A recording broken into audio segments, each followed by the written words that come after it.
Hi, welcome to Fix My Fibro, and my name's Bernadette. So, when we talk about diamine oxidase, the enzyme that has been shown to be low levels in the body biochemically, so we can't effectively process histamines. And when we have histamines in our diet, when we eat high histamine foods, we will get more severe reactions. And that explains so much of what's going on in half of fibromyalgia, probably most of chronic fatigue syndrome. One of the things about histamines in the diet is when you eat leftovers, with every day, leftovers become higher and higher in histamines.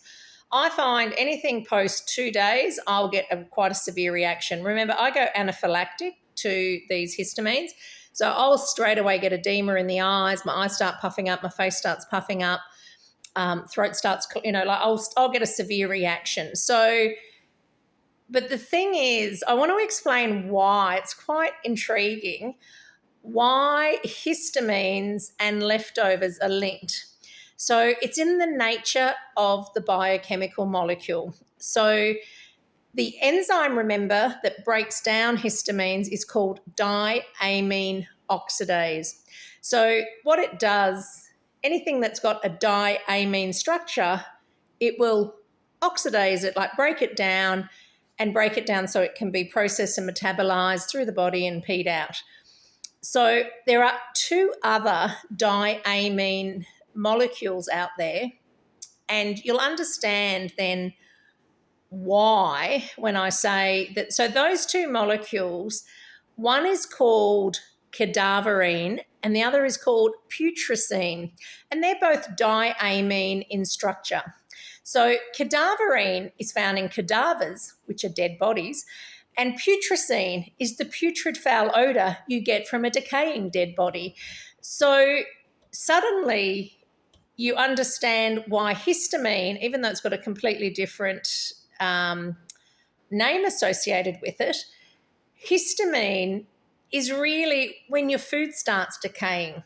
So it's not as nasty as the foul smell of a body decaying, putrescine or cadaverine, which are other diamines, but histamine is a diamine, and that's why leftover food, the longer you leave it, and that's why fermented foods, because when you get a piece of cabbage, you put some vinegar in it or you just let it ferment by itself, it's technically going off, like it's technically putrefying, even though the process is really tasty. Like people love sauerkraut.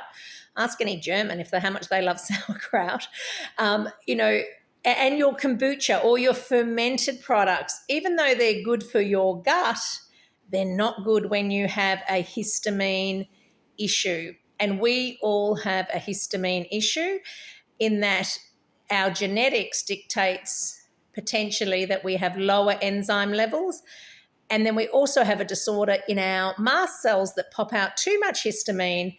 So the little enzyme we have just isn't enough to process what's going on in the body, plus any histamines you're eating in the food. So many symptoms of fibromyalgia are relating to this histamine issue. So that's why leftovers and histamines are bad, bad, bad. You must not eat high histamine foods.